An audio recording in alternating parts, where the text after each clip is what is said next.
Prijeten pozdrav. Ob Mednarodnem dnevu civilne zaščite človekoljubne organizacije, katere pomena se največkrat zavemo šele takrat, ko se počutimo ogrožene in potrebujemo pomoč, so podelili priznanja tistim najbolj zaslužnim. A vedeti moramo, da je ljudi dobrega srca, ki so vedno pripravljeni priskočiti na pomoč, veliko, veliko več. Na osrednji regijski slovesnosti ob dnevu civilne zaščite za Dolenjsko in Belo krajino, ki so jo sinoči pripravili v Semiču, so se za nesebično in požrtvovalno delo zahvalili vsem prostovoljcem in drugim pripadnikom te humane organizacije.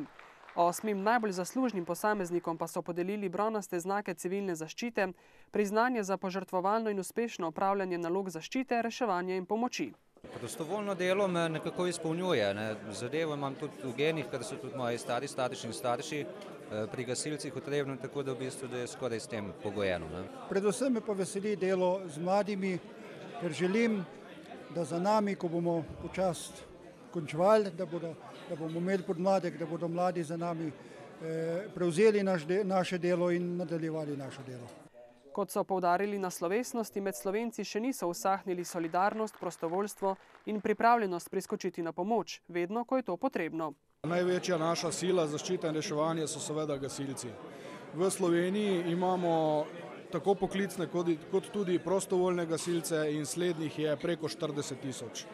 Poklicnih je med 500 in 600. Priznanje civilne zaščite so podelili tudi 4 prostovoljnim gasilskim društvom Ostrog, Brusnice, Grmovlje in Mirna Peč, ki letos praznujejo visoke jubileje. Najvišje priznanje, plaketo civilne zaščite, pa je ob 130-letnici delovanja prejelo prostovoljno gasilsko društvo Mokronog in Gasilska zveza Črnomelj, ki letos praznuje 100-letnico.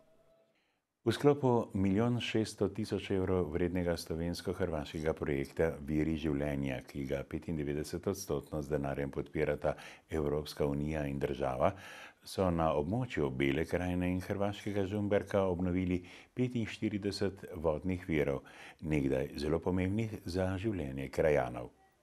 Projekt, ki bo prihodnji mesec končan, je dosegel zastavljene cilje, zagotavljajo vsi partnerji v projektu. Obnovili smo vodne vire in tako vrnili življenje za živali, za rastline, ki so vezani na vodo. Opravili so tudi popis vodnih virov, rastlinstva in živalstva in prišli do izjemnih podatkov, ki govorijo o tem, da gre za izjemno biotsko pestrost redkih in ogroženih živalskih in rastlinskih vrst vezanih na vodo. In v bistvu so vsi pogoji izpolnjeni, da poskušamo preko promocije, popularizacije teh obnovljenih vodnih virov spodbujati prebivalstvo k ohranjanju vodnih virov, ki nam bodo morda še prav prišli, dodaja Avguštinova. Med vodne vire, obnovljene v projektu, sodi tudi Kal v Zapudju pri Dragatušu, ki so ga vaščani nekdaj uporabljali v več namenov. V glavnem je bilo tu veliko živine pred recimo 50-60 leti in vsa zapujska živina se je tukaj napajala. Z vodo iz Kala so prali tudi perilo, zato so ob njem postavili vodnjak in koriti, eno za napajanje živine, drugo za pranje perila. Poleg tega smo se pa kopali, vsako leto je bilo to naše kopališče. Vodo za pitje pa so nosili iz pred več kot 100 leti obzidane škalve, ki ni nikoli presahnila, pravijo krajani, zadovoljni, da sta Kal in škalva obnovljena, a razočarani, ker v vasi še vedno nimajo vodovoda. Cevi, hidranti, priključki so 7 let že narejeni, vendar verjamemo, da v naslednjem letu pa bo projekt zaključen. Kot pravi črnomaljska županja Mojca Čemas Stjepanovič, so končno rešili težave, povezane z lastništvom enega izmed zemljišč. Prihodnje leto naj bi začeli gradnjo in najpozneje leta 2014 bo v Zapudje pritekla zdrava pitna voda. Potrebe po vseh vrstah pomoči iz dneva v dan drastično rastejo, opažajo v novomeškem območnem združenju Rdečega križa. Lani so z denarjem pomagali 273 družinam, kar je za dobrih 100 družin več kot leto poprej. Poleg tega so razdelili skoraj 4000 prehrambenih paketov. Vloge za različne vrste pomoči naraščajo zaradi gospodarske stiske, pa tudi zaradi novih zakonov.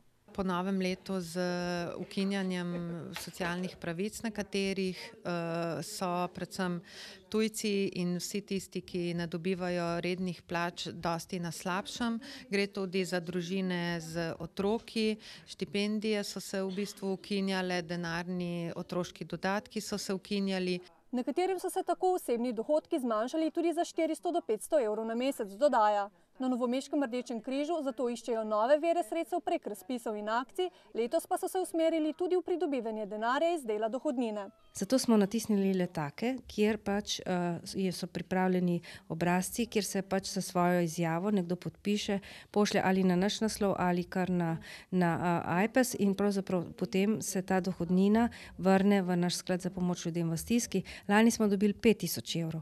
Pričakujemo, da bo letos to več. Lani so sicer razdelili za 46.500 evrov finančne pomoči, kar je za 20 tisočakov več kot leto prej. Še enkrat več rastejo potrebe in to pričakujemo tudi v letu 2012 in napovedi ne kaže nič bolje v naslednjem obdobju. Torej ne samo finančne pomoči v obliki plačevanja položnic in pa bonov, temveč tudi v obliki prehrambenih paketov in pa seveda tudi izrednih paketov iz evropskih zalog. Sicer pa na Rdečem križu opažajo, da je revščina največja prav v Novem mestu. Lani poleti so začeli graditi novo osnovno šolo v Mirni Peči, ki poteka po terminskem načrtu.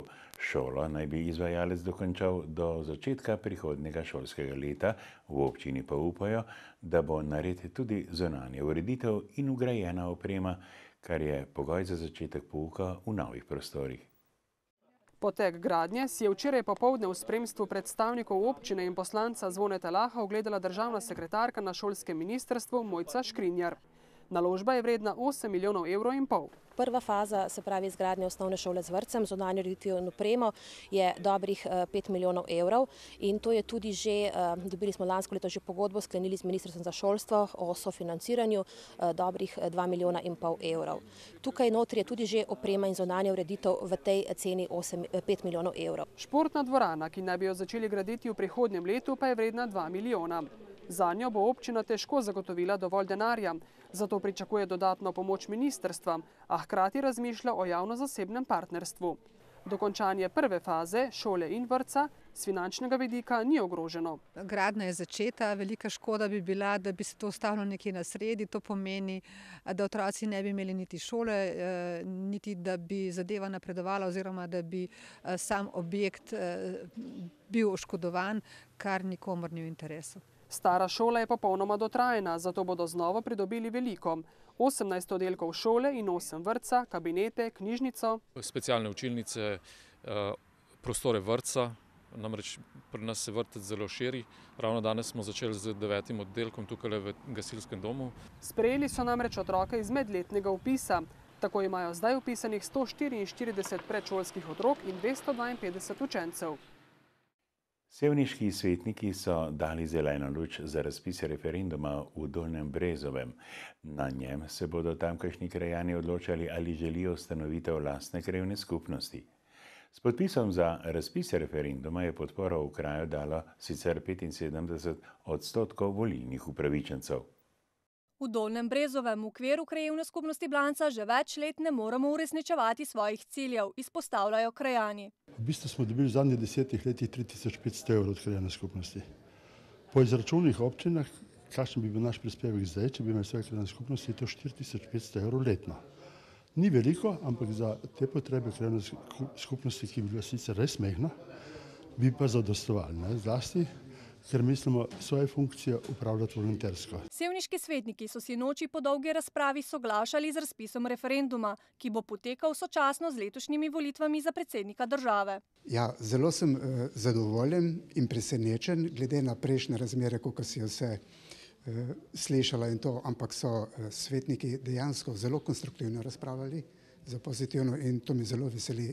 To se pravi, spodbudno tudi za naprej, tudi za ostale morda kakšne kdaj primere. Na Blanci je na nek način res težko delovati, pravi tudi nekdanji predsednik sveta Blanške krajevne skupnosti, ki je lani z te funkcije odstopil. Zgodovina je takšna, da je Brezovo res malo dobivalo, tako kot je gospod Slemešek povedal, je bil vedno isti izgovor. Tudi pri nas nek način se Brezovo že ima, dajmo drugot razvijati. Stvari pa so se zaostrile na lanskih predčasnih volitvah, ko zaradi slabih izkušenj v preteklosti nihče izmed krajanov Dolnjega Brezovega ni želel kandidirati v svet krajevne skupnosti Blanca. Vodenje komunale Trebnje, ki deluje na območju občin Trebnje, Šentrupert, Mokrono, Trebelno in Mirna, je prevzel novi direktor Stanko Tomšič. Svojo poklicno pot je sicer začel na metliški komunali. Tomšič med prvimi nalogami v spredje postavlja cenovno politiko, saj zdaj cena stroškov storitve ne pokriva. Vemo, da tukaj lahko izvajamo ukrepe na dveh področjih. Ena stvar je gotovo zniževati stroške storitev, to se pravi iskanje morebitnih rezerv znotraj komunale, druga stvar je korekcija cen. Za odlagališče nenevarnih odpadkov Globoko so na podlagi negativnega okoljevarstvenega dovoljenja prejeli odločbo, s katero jo bodo 13. aprila zaprli. Zato so na komunali že zaprosili za novo okoljevarstveno dovoljenje po novi uredbi o odlaganju odpadkov. Vendar jaz sem prepričan, da če bomo mi neke rešitve nakazali in zaprosili za odložitev izvedbe te odločbe, jaz mislim, da bi lahko pri tem uspeli. Mislim pa, da se vsi zavedamo, kako je res pomembno, da to odlagališče ostane. To pomeni tako za javno podjetje, kot za uporabnike storitev. Nova uredba v primerjavi s prejšnjo ne zahteva več naprave za ločevanje preostanka odpadkov in najmanj 55.000 uporabnikov, ampak je glavna zahteva razpolaganje s prostorom za odlaganje za nadaljnja 4 leta, še dodaja Tomšič. Naslednja novica je lahko za zgled.